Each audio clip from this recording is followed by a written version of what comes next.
Okay, we're looking at the E60 M5 again today. So I just got into a problem with the bonnet just now. She was stuck. Just when I pulled the lever inside, the left hand side was popping, right hand side was stuck down. First off, I tried pushing down and pulling up on the latch that was stuck while someone pulled the lever inside. That wasn't working. I looked at trying to get a pry bar in this side, like a plastic trim tool, just to try to release the latch, but the gap was just too tight.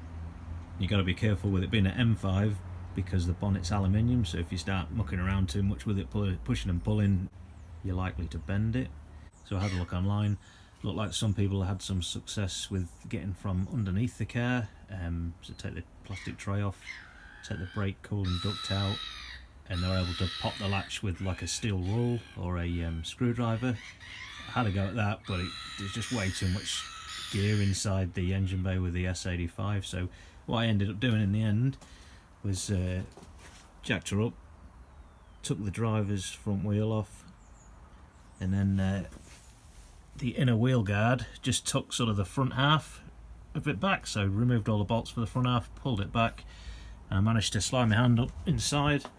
And we'll just have a look here.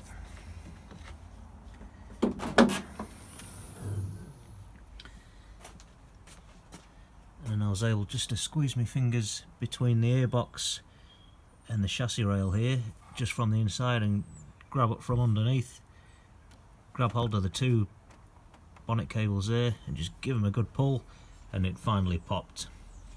So what had happened was, there's a little plastic retainer on the end of the cable outer here that just got worn, and it had just become loose and popped out. So the cable was still attached to the latch, but with the outer sort of flapping around, it had nothing to push against.